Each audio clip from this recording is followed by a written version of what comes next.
3 News Now Web Extra. I'm going to kick this off conversation today. Like I said, the 70th Secretary of State, Secretary Pompeo, let's see where are my introductions here, was the director of the Central Intelligence Agency and was elected to 4 terms in Congress representing Kansas's 4th District. Secretary Pompeo graduated first in his class at the United States Military Academy at West Point in 1986 and served as a cavalry officer patrolling the Iron Curtain. He rose to the rank of captain and went on to graduate from Harvard Law School. Before serving in Congress, he spent a decade leading 2 manufacturing businesses in South Central Kansas. Mike Pompeo is married to his wife, Susan, with whom he taught 5th grade Sunday school for many years, and has 1 son, Nick. Now I'll turn it over to Secretary Pompeo. Sterling, thank you. Thank you all for being here today. I have just a couple thoughts, and then we'll talk about whatever is on you all's minds. I had a chance to say hi to a handful of you, and I came from the same world so many of you did. I was a manufacturing guy. I ran machine shops in Wichita. We had an operation in St. Louis. We ran mills and lathes and metal presses. We did welding. I can actually weld a little bit. You wouldn't want to drive across that bridge, but in any event, it'd look good. It wouldn't be so good. So I know all the challenges that your business has faced, and I know that they are exacerbated today because of some policies that are causing folks just not to re-enter the workforce when they should, and when they re-enter the workforce, not to be as aggressive about working as long hours or as hard as they should. And we know too that the institutions like this here at Iowa Western are central to getting that right. I represented Wichita, Kansas, and about 18 counties around the center city there. The companies made airplane parts. The first one made airplane parts for Lockheed and Cessna and Learjet. The second one made gear for the drilling industry. So think downhole equipment, pumps, valves, and the like, metal bending stuff. Most of the folks who worked with me at those 2 companies had degrees from places like a rough equivalent would be Wichita Air Technical College that trained folks in skill sets, including not just the hard stuff, not just metals and bending and lathes, but also the programming that went around it. We programmed in what was called CATIA 5, all the skills that helped my company be successful. And these institutions are now getting to scale in ways that are really important, will help solve some of these labor challenges, workforce challenges that I know you all are suffering from today. Last thing I'll say is, I know everyone too is battling the huge challenge that inflation's presenting. You see it at the gas pump, and the folks that work in your businesses are living it every day, trying to figure out, gosh, the gas bill was 2% more this month, 6% more this month, but it is now driving through every business. We all use natural gas to power our facilities, or we all use some kind of fossil fuel to make it all go, and this will drive through fertilizer prices, and in the end, we're going to end up in a really difficult spot with wage demands exceeding the capacity to pass this along, and it didn't have to be. These are political choices that were driven largely out of Washington, D.C., and you all are better off because you're here in Iowa with good government. In the states that have governments that have been even more profligate and spending too much, they're suffering even worse here. Some of you would know that. You operate in many states. Thanks for being with me. I'm happy to talk about almost anything. So Secretary... Don't laugh. I was the CI director. I can't talk about everything. So Secretary, we're here, like you said, in Iowa. We're here in Missouri and Nebraska and Kansas. So we're in the heartland of America. However, we are not isolated here. We are not an island. Everything that goes on internationally impacts our business. What would you say, how should employees and employers consume the news on what's happening with the conflict in Ukraine, because it is impacting everyone in their business, and how is it going to impact our supply chain and economy here in the heartland? We can feel it already. All these things that we all could see coming and we could feel had begun.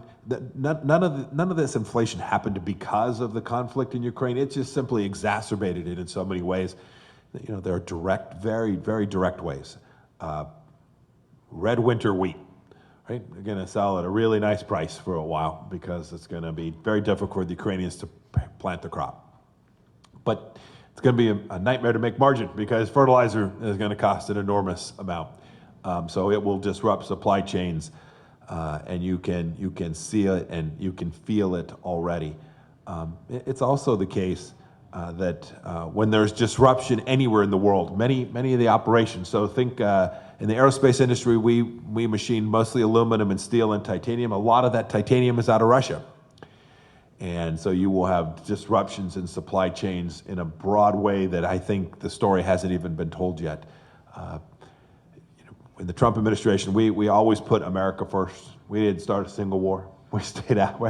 Vladimir Putin did not invade Ukraine while I was Secretary of State. I think there's a reason for that. And there are even some in our party that say, just stay out of this thing. It's not our business. But you can see, to your point, Starlin, stability in the world is important for prosperity here at home. And while this is, in the first instance, Europe's challenge, Europe needs to rise up, meet it, needs to stop doing stupid stuff like depend on Vladimir Putin for their energy. And we should depend on American energy instead.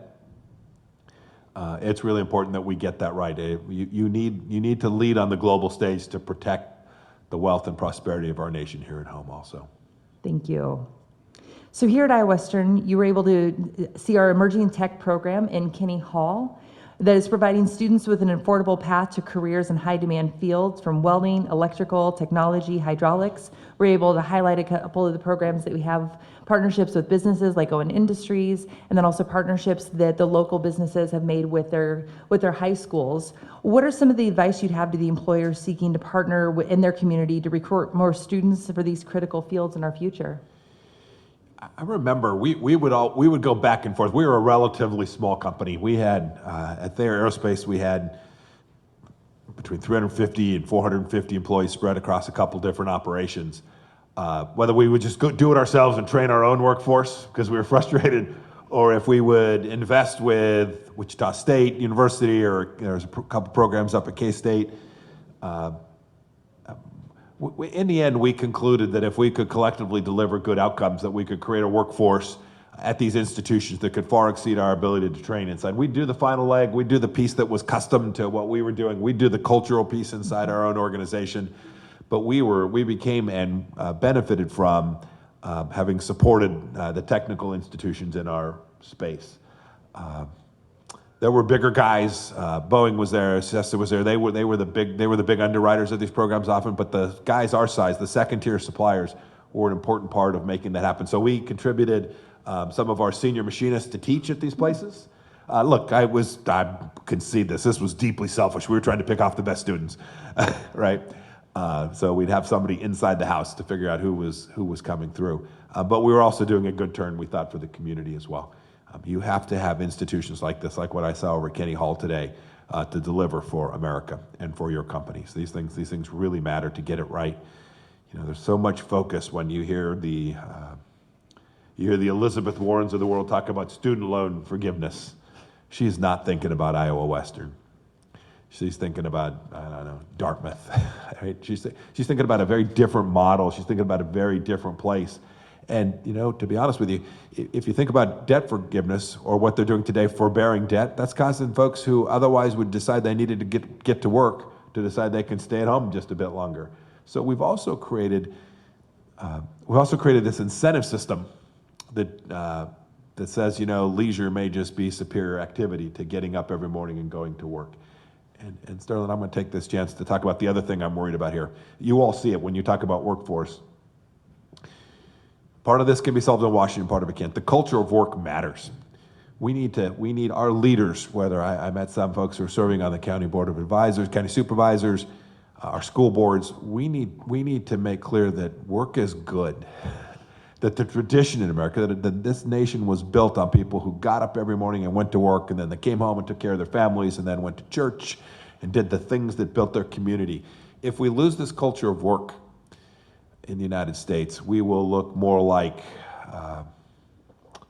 Europe, or more like a place that doesn't innovate and create. The greatness of this nation has always been, this is what we do. We love coming. We build these communities in our workplaces. If we lose that bubble, then there's no set of rules that can be driven to do it.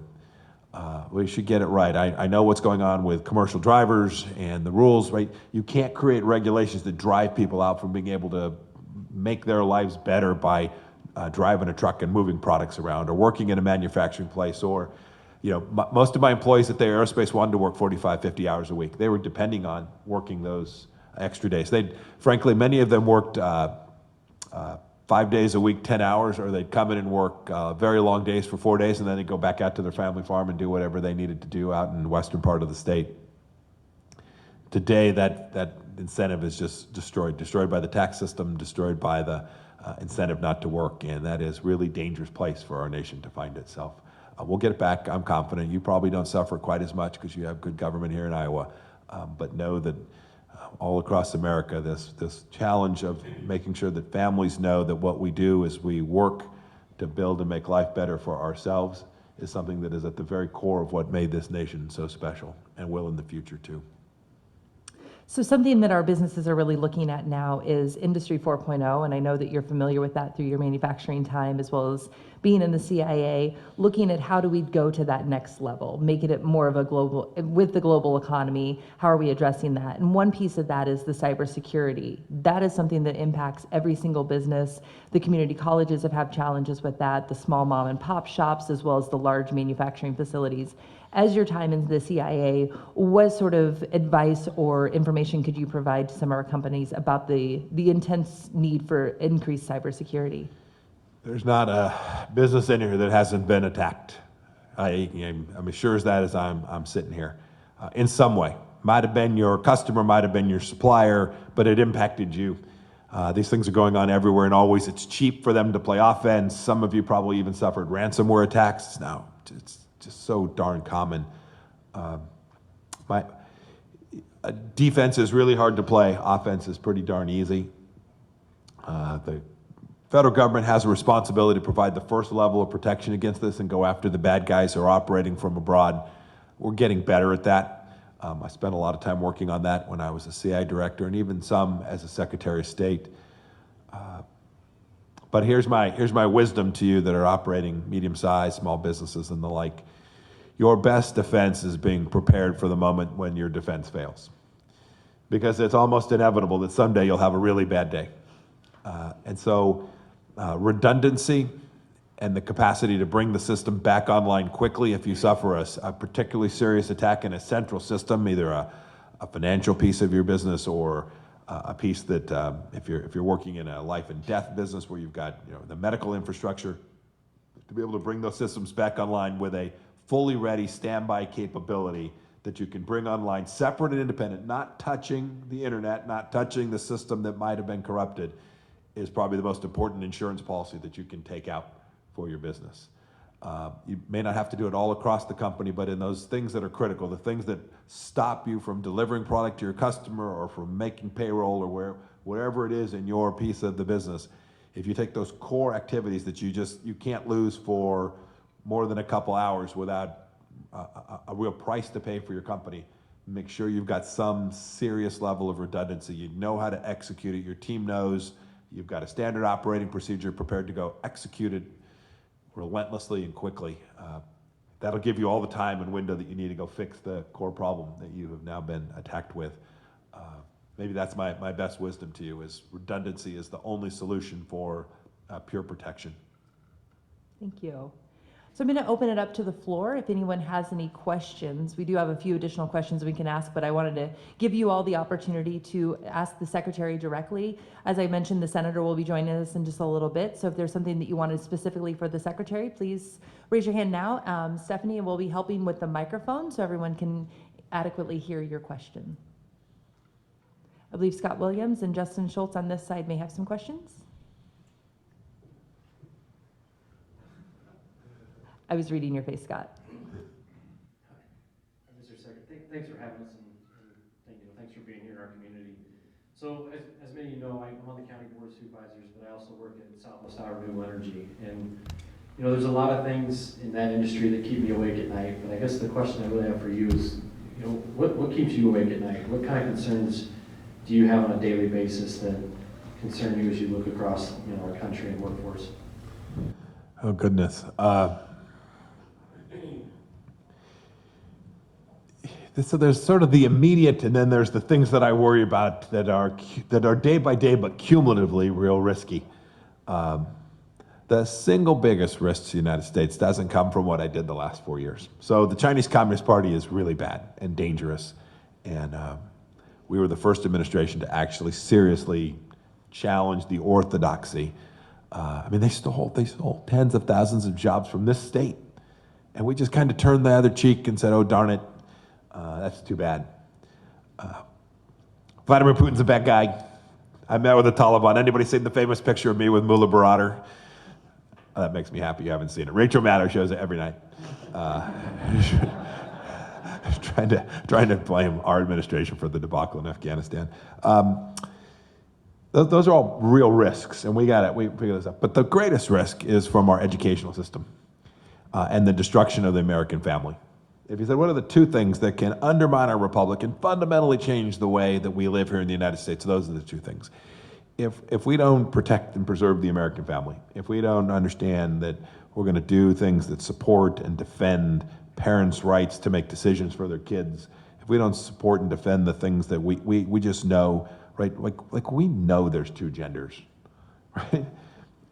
Like they can say whatever they want, and we all have, but in the end, this is like my high school biology.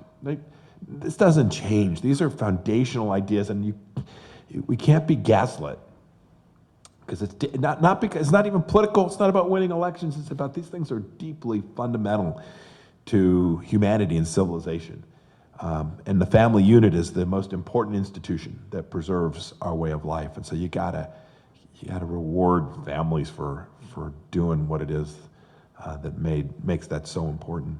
Second, if you teach kids garbage in school, if you're not focused on teaching them to be prepared to enter the workforce, if you're not teaching them that 2 + 2 is 4, and you're not teaching them American history, if you're giving them this idea that we're a racist nation at our center, republics don't get back from that. I saw this when I traveled around the world. People wanted to see me, and they didn't want to see me because I was Mike. They wanted to see America's Secretary of State.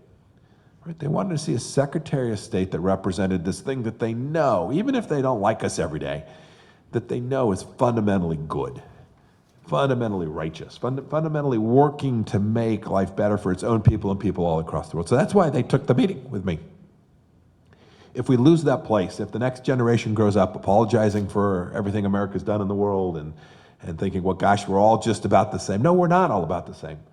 The Chinese Communist Party is not the same as America, right? It's not the, Chairman Kim in North Korea is not the same thing, right? We're not all just, gosh, we're all just so bad. The truth is we are different and unique and special and truly exceptional, and that matters. And if we teach our kids different from that, then it keeps me up at night because I'm old man, I'll be fine. But my son's getting married in July. We pray we'll have grandkids before too long. My grandkids won't be fine if we don't get that piece of it right. Yeah. The last thing is, I spent most of my, this is more back in the work that I did. If you look at the work that you saw me doing around the world, so I famously spent time in Pyongyang with Chairman Kim, spent way too much time with him. Actually, the American record holder for time. I passed Dennis Rodman. I tell my son, I told you I could break NBA records. Did your son think you were cool finally? He finally did. When I became CI director, he thought I was cool for the first time in my life. Yes, exactly. We worked on these issues of nuclear weapons.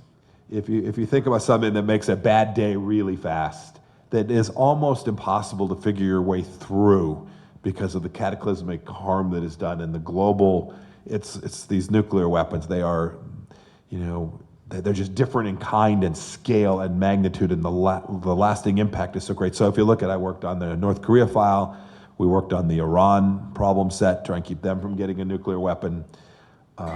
We worked with the Russians to try and find a path forward to contain them. We tried to contain the Chinese nuclear program. So it was almost all at President Trump's direction, working on preventing nuclear proliferation and trying to create a set of incentives that would prevent anyone from ever using those most horrific weapons. So that kept me up an awful lot of nights. Last thing is, there was a tactical issue. When you're the CI director in the State Department, you have people all across the world living in really dangerous places. We had embassies with rockets falling in Baghdad. All of my teams working in Afghanistan, CIA team and State Department team, I worried every night to keep them alive. Right, I had a responsibility to try and protect them. They were on freedom's edge, and I was blessed. I didn't have a single person killed, either at CIA or State during my 4 years. And it was hard work by me and my focus and my team's focus, and then the good Lord also smiling. Well, Justin asked my question, so I have to think of another one.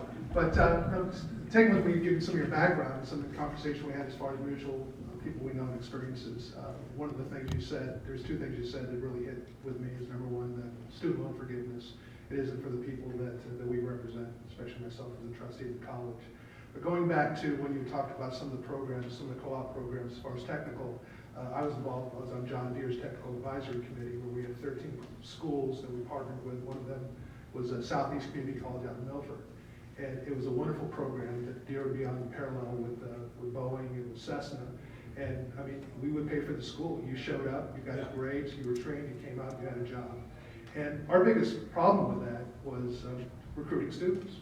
Recruiting students, I think some of the things you talked about, whether it was cultural, whether it was work ethic, whether it was the brass ring.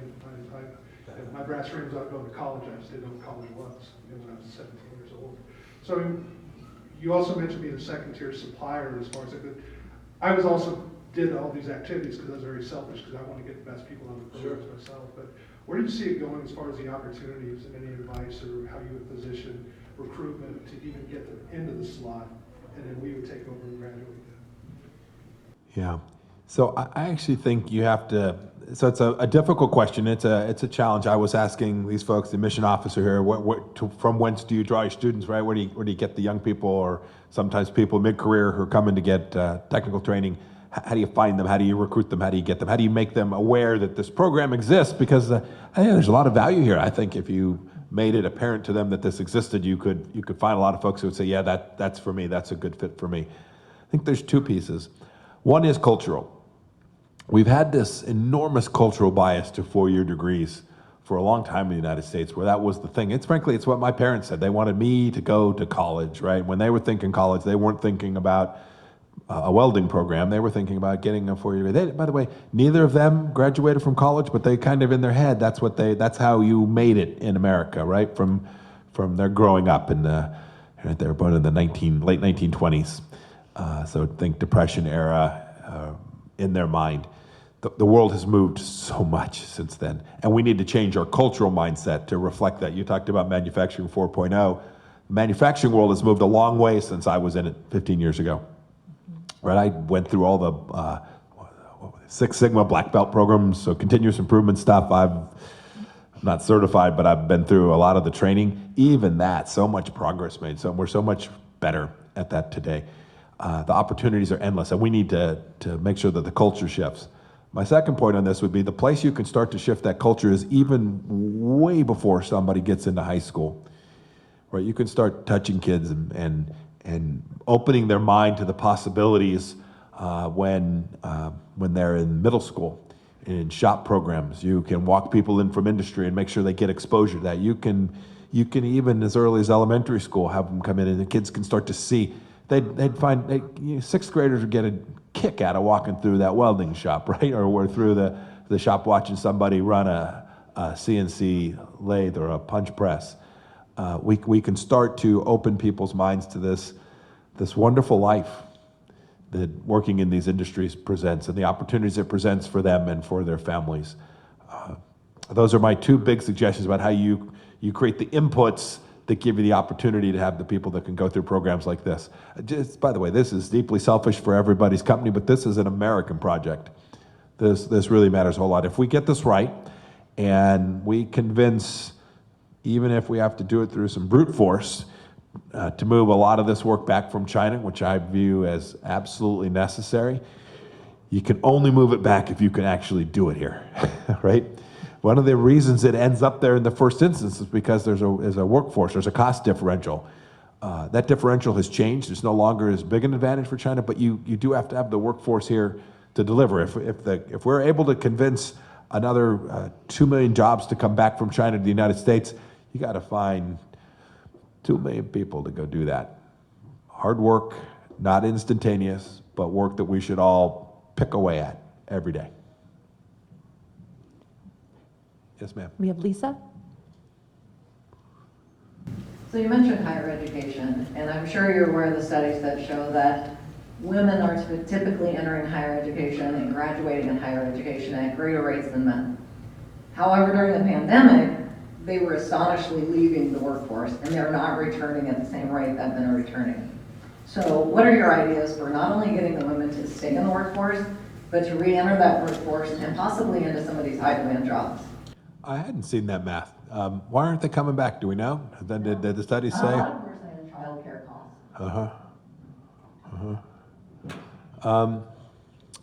Yeah, I'm not sure I know the answer to that.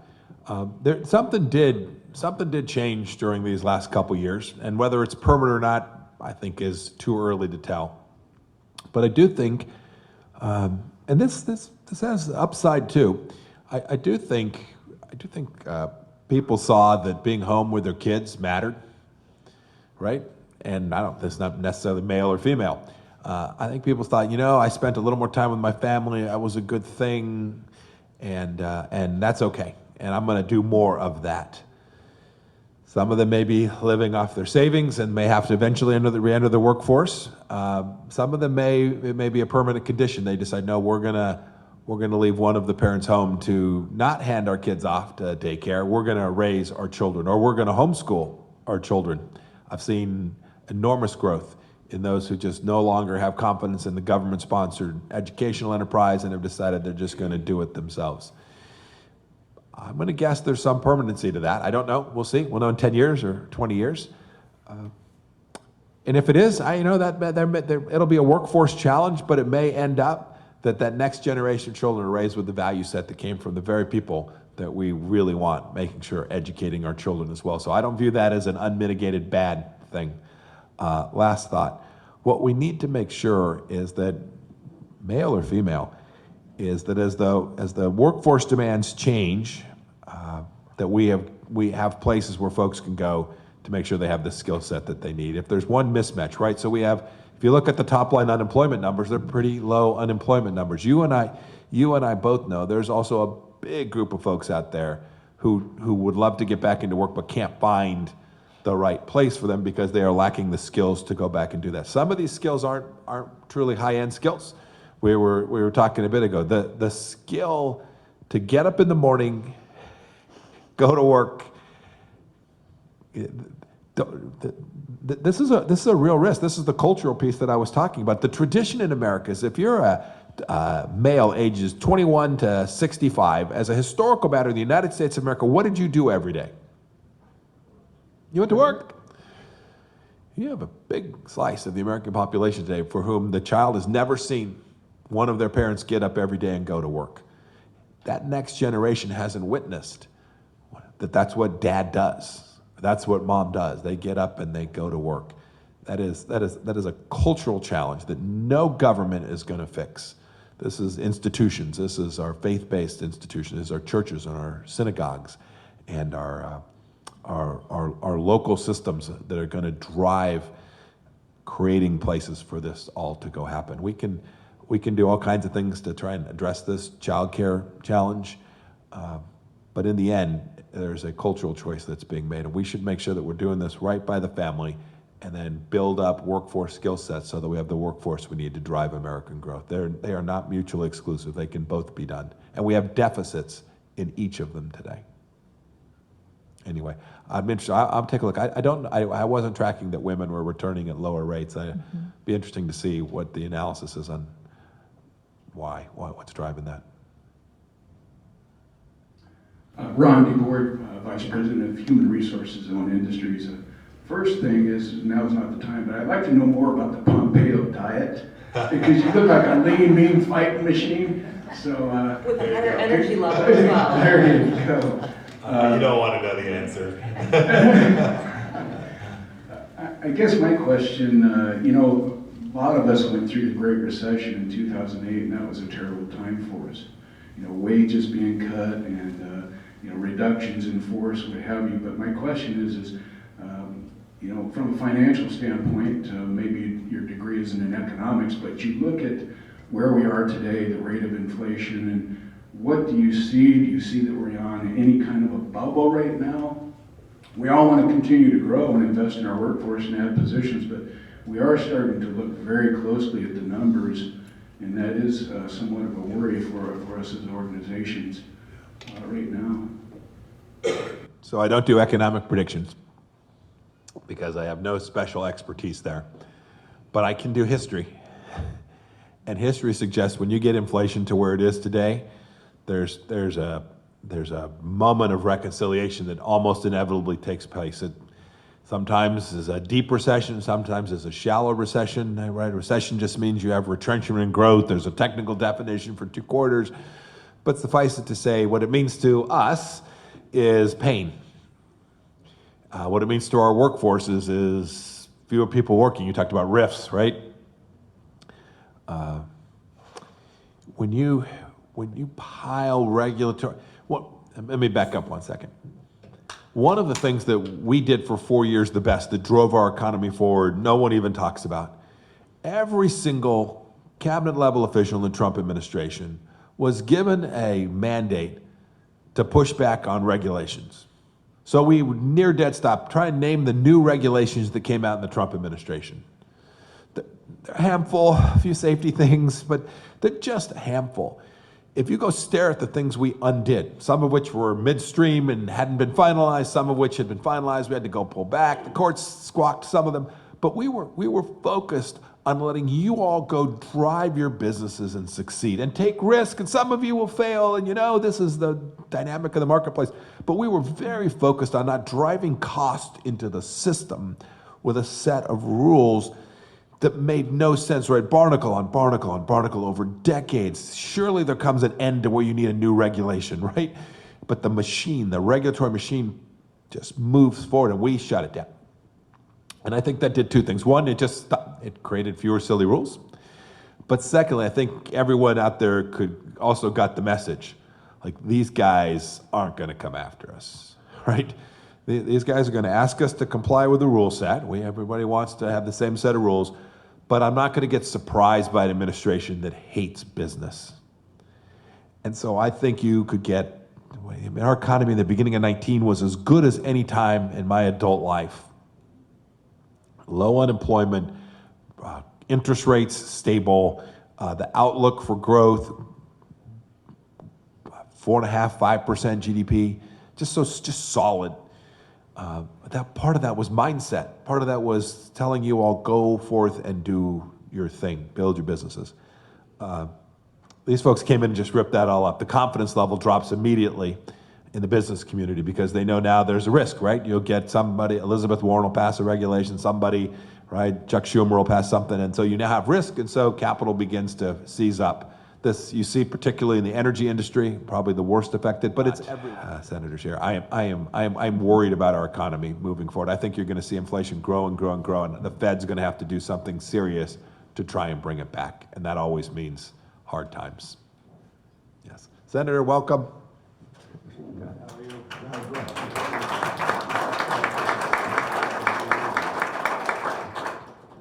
I was at the Iowa prayer breakfast and the speaker spoke a half hour longer than his time was.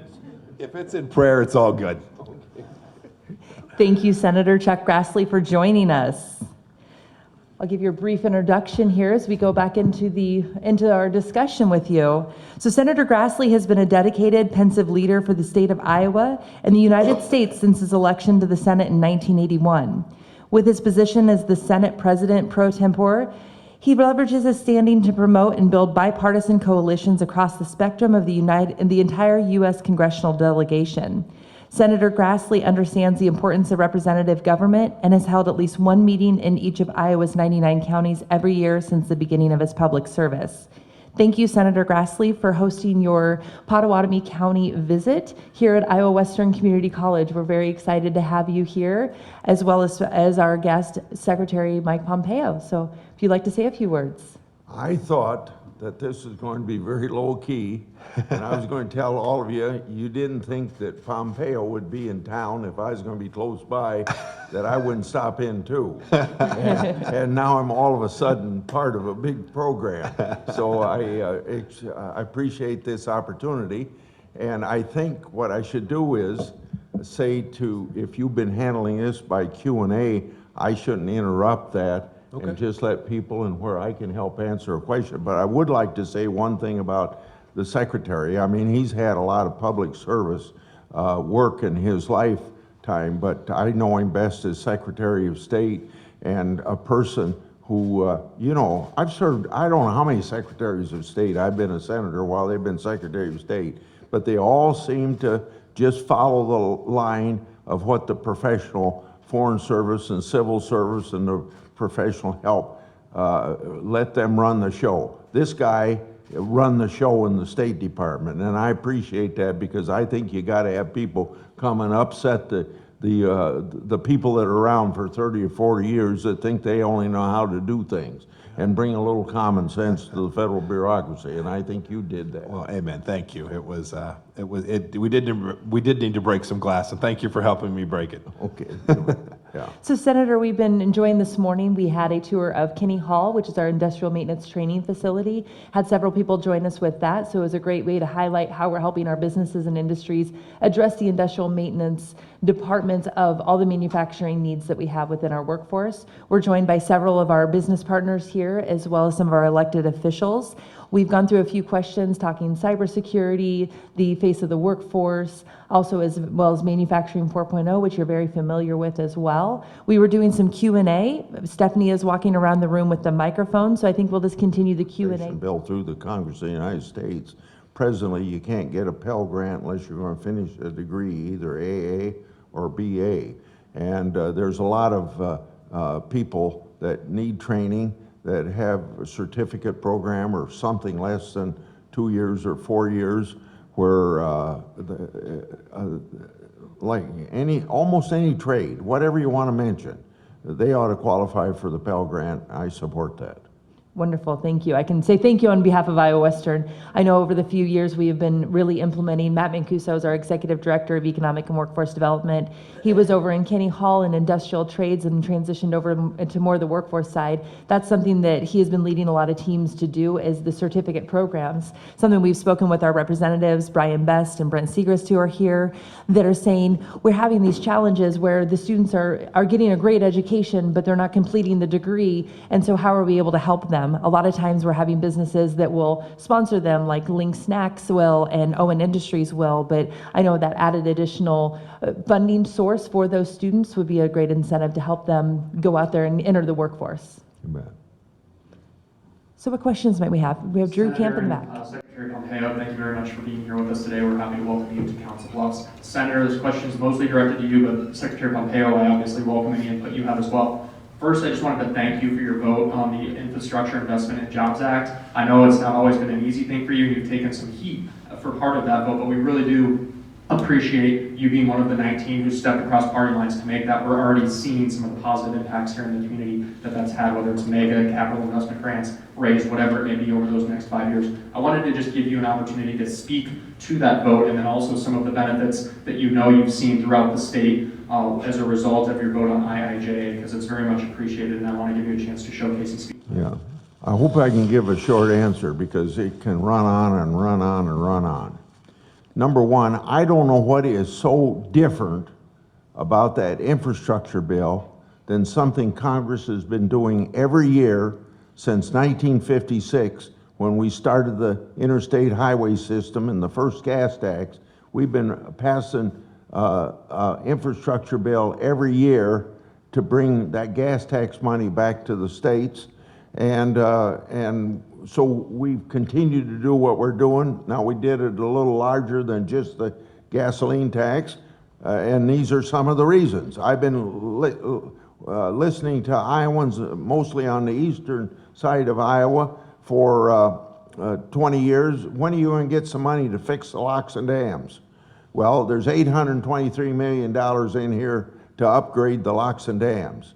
Iowa is the worst of 50 states, with 23% of our bridges being deficient. And so there's $400 some million in this bill to do that. There's money for maybe close to another $4 billion spent over the next 5 to 8 years to improve our highways. And then we don't have broadband service in most of rural America, and especially in Iowa. And I can't give you a figure just for Iowa because it hasn't been allocated yet. but there's $65 billion in the entire bill with a priority for underserved and unserved areas. Now, that's only 4 examples of things that are in the bill. I could say municipal infrastructure, you know, there's just a lot of stuff in here, but nothing should be considered. I don't know why I had to take this criticism. Nothing should be considered different when since 1956, we've been doing infrastructure at least once a year. I don't have anything to add other than this. I don't know how that money is going to get allocated in some of those projects either, but with Senator Grassley, you're all going to do okay. Yeah, okay. Well, yeah, if there's anything there that makes you make a grant application, most of it will go out on a formula basis. But if it doesn't go out on a formula basis and you have to make a grant application, I don't know whether you make a grant application unless you tell me. But if you tell me, we usually, at least as a minimum, do a letter of support for it, but we can do things beyond that. Do we have an additional question? If you knew how much you paid me per minute, you wouldn't waste a minute to ask me a question. So I'm going to put him on the spot because I know he won't mind. We have Randall McQueenie from the Iowa Workforce Development here. And Randall is also a veteran as well, so thank you for your service. What you're seeing is a little bit different side. We have a lot of our business partners here, but is there anything you would like to ask the Secretary and the Senator from a workforce development side or share with them? Actually, Secretary, thanks for being here. My question is really for you. You know, you ran business. What would your advice be to businesses who, you know, on my end, I see businesses that kind of overinflate job responsibilities and job qualifications. For example, you know, when people come into our office and we're trying to help them look for work, and businesses say, you need a master's degree or this many years of experience, but they don't specify what that master's degree would be in. So my question to businesses is always, if you're just requiring any master's degree and not in any particular field, do you really require a master's degree to do that job? And so we try to encourage businesses to provide training. Yeah. And so I was wondering if you could speak to that. I don't want to tell any of y'all how to run your business. I'll just tell you what we ended up, we suffered some of these same workforce challenges as well. Certainly for our operators, the folks who are out on the machine shop floor, but for everything, for the folks who ran our supply chain efforts, for the folks who ran our customer service, our sales team, all that. We ended up reverting to a model that said, I want to hire somebody who's honest, hardworking, and is going to be there every day. And yeah, if they had a degree in math, so be it. That'd be fantastic. But we ended up concluding that we would try and find people. We hired them out of Wichita State University, and sometimes we did the same thing I heard you all complaining about here. We'd hire them when they were juniors, and then they'd never get back and finish up. Sorry, they made money. But we ended up really focusing on finding people who we could develop. And so we began, especially when the industry was growing in the local community, so we were really having to be competitive for workforce. We began to take some of what things were nice to have, a master's degree, a particular undergraduate degree, and just saying, look, we're going to blow through that. We're going to go find someone, and then we will spend a little more money training them before they're really fully prepared to execute the job at the level we needed them. And we would do it yourself inside the business. That was my experience. Do you have anything you'd like to add, Senator? No, I don't think so. Okay. Yeah. I think we'll go over to Representative Brian Best has a question. Thank you, Senator and Secretary, both for being here. This is a real honor to be here with you. I wanted to let you know, Senator, I think you'll be proud of Iowa House. We passed a bottle bill yesterday, and it's going to give more money to the redemption centers, so I know that's near and dear to your heart. Another thing I just wanted to ask, maybe you could both comment on this a little bit, is the electric grid in the United States, and just the fact that I'm sure there's enemies of America that would like to bring that grid down, and what kind of chaos it would cause for our country. Do we have people looking into that and trying to defend that, and even the possibility of mutually insured destruction if somebody like Russia were to do something like that to our electric grid? Is there any way we can fight that, and are we kind of working on that issue? Senator, you want to take I it on? think from an intelligence I'm happy. standpoint, I'd like to have you go ahead. Happy to take that.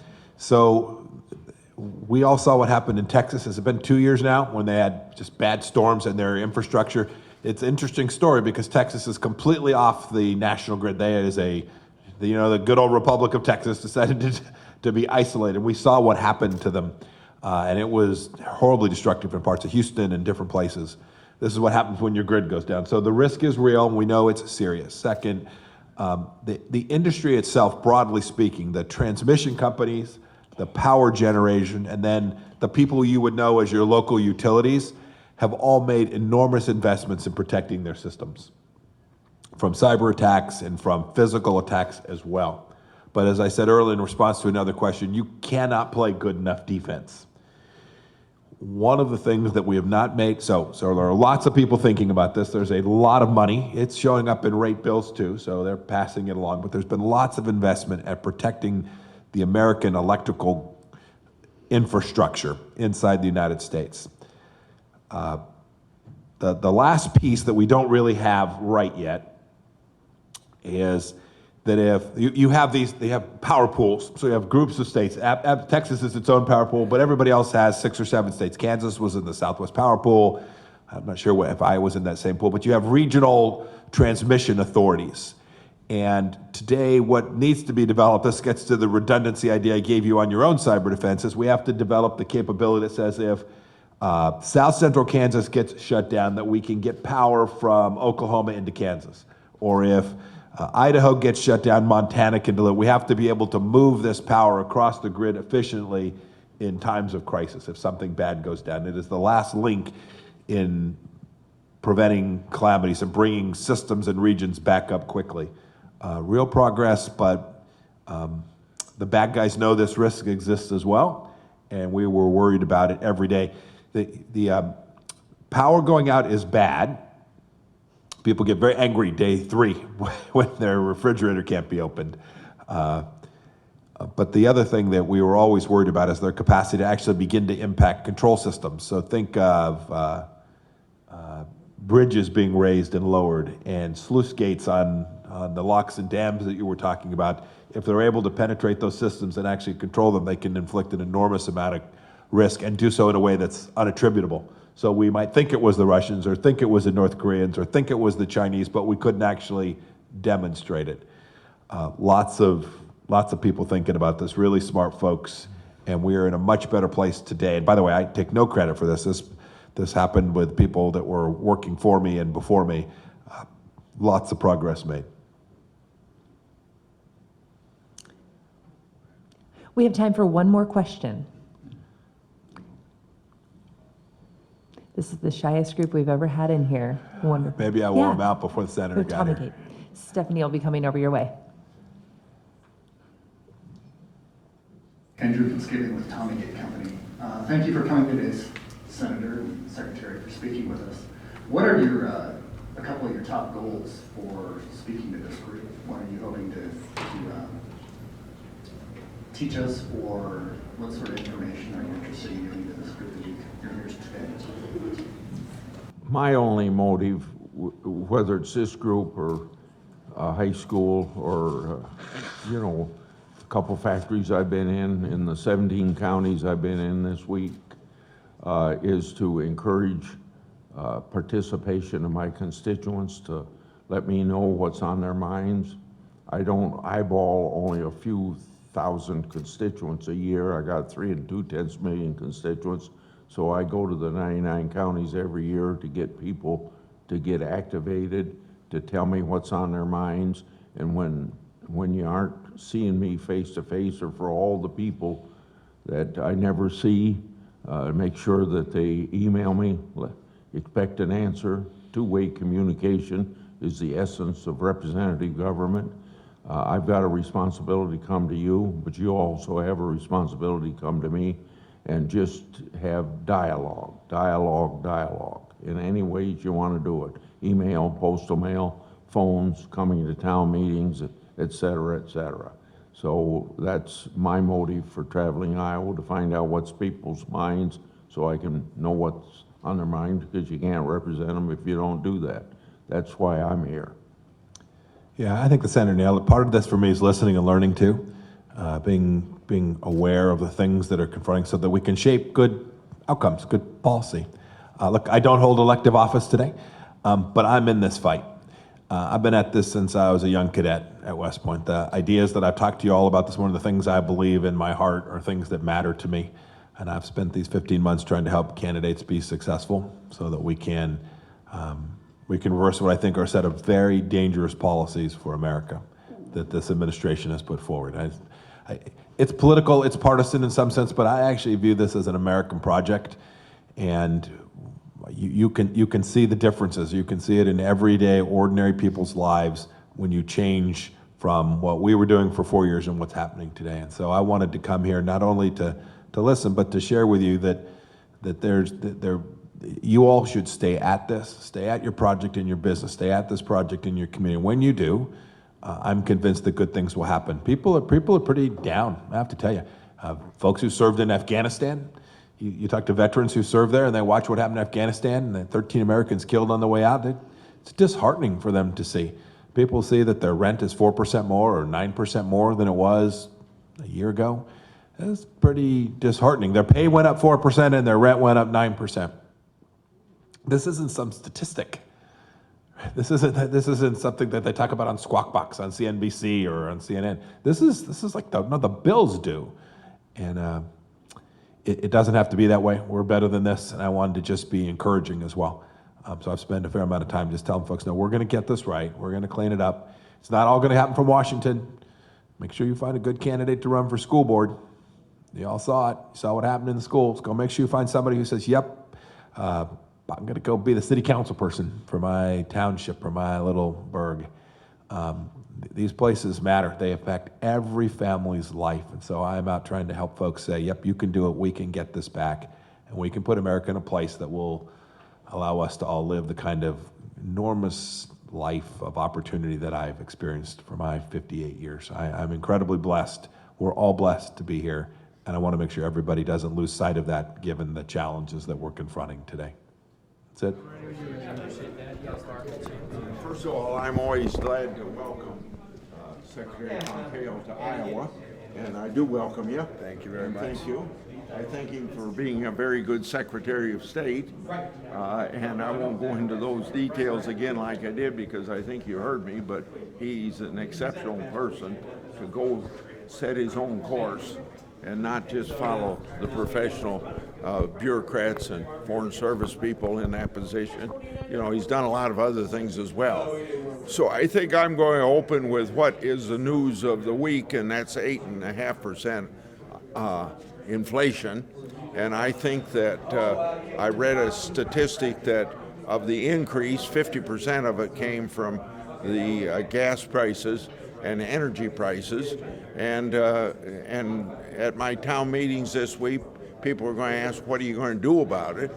And very much biofuels. But the big answer is, at least for the $1.20 that's the result of this administration's energy policy, some of it because of the war in Ukraine, but the first $1.20 is an energy policy that started on January the 20th, the day last year, the day that we were energy independent, going to be energy dependent. And you shut down the XL pipeline, you stopped drilling on the North Slope of Alaska, on the public lands in the United States, off the shores of our coasts, and then put restrictions on fracking, and then you tell the banks not to loan money to energy companies. What do you expect? That's going to drive up the price of gasoline because you're telling the energy companies, you know, just shut down. And then, you know, the price goes up, and then they go to Saudi Arabia and Arab Emirates and all that to get money coming in. And we're once again dependent on foreign sources of energy, and there's no point in doing it. President Biden, just reverse your mistakes of last year. I second the motion. These energy prices are driven by President Biden and his policies. And they can be reversed just as quickly as they put them in place. We know how to do this. America can produce an all-of-the-above energy policy that delivers affordable energy to Americans all across the country. We ought to do that today. It would save American families money who are trying to keep their homes cool, American businesses. We were just with a group of companies here in Iowa who are struggling to find workforce and struggling to make sure that their energy costs aren't driven through the roofs. Your agriculture industry is paying 2 and 3 times as much for fertilizer today as a result of these policies. This is dangerous for the American food supply chain, and it's bad for the American family.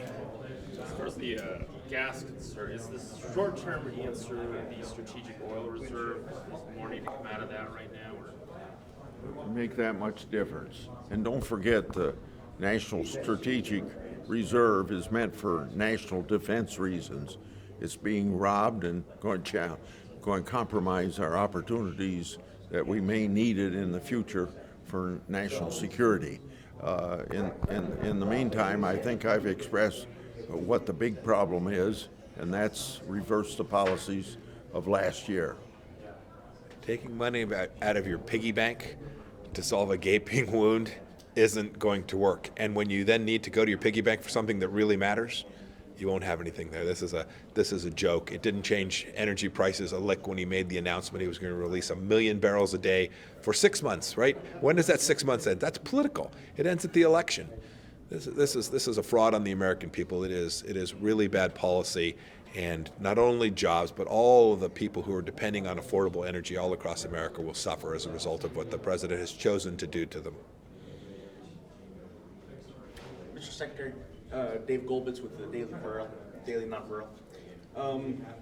I would be remiss to ask, you're here in Iowa, you've got a book coming out in the fall. Are you planning a presidential campaign? The book is going to recount the time I spent in the Trump administration putting America first. This is the story I want to tell. I want to make sure every American understands what we did and why we did it. I'm here in Iowa today to help good candidates. I was supporting Congressman Feenstra, who's going to run again in a tough race. We need to make sure he gets reelected. I'm here today with Senator Grassley. We're going to help him here at lunch. I want to make sure good conservative leaders get reelected. 2022 matters. We were just talking about energy policy. This matters an awful lot to America. I'm going to stay in the fight. What I'm going to do in 2024 remains to be seen. Only the good Lord knows. And as we move into, here on Monday, Thursday, move into Good Friday and Easter, we should all be mindful that the Lord will drive what ends up happening in 2024. Is that everything, you guys? Oh, no, I didn't mean to pass you. Yes, sir. You mentioned obviously fertilizer prices are right now. What are the actions that you think should be taken right now in terms of trying to counteract some of those high costs we're seeing right now in terms of fertilizer? Senator Grassley talked about it. The feedstock for much of fertilizer is natural gas. Natural gas price, I think they're $6 or $6.10. I didn't look at it this morning. They were in the Trump administration $2 or $2.50 BTU. These are not driven by extraneous forces, but by policy decisions that were made, and you have to go undo the regulatory environment and undo the cap on American energy production to get those prices back in line. He gives the big picture, and I would just focus on some little things that we've been trying to do that are not very good policy right now, but they're not going to entirely solve the high price of fertilizers for farmers. But we've got one company in the United States that has 82% of the phosphorus market, and we've got tariffs coming from Morocco on that same product. So we try to get the Commerce Secretary and the International Trade Commission to see about taking those tariffs off. Another example would be there's an attempt by the anhydrous ammonia products and companies in the United States to get tariffs put on anhydrous ammonia coming from Trinidad. We don't need more tariffs when we're spending 200, 300% more for energy than we would normally be spending.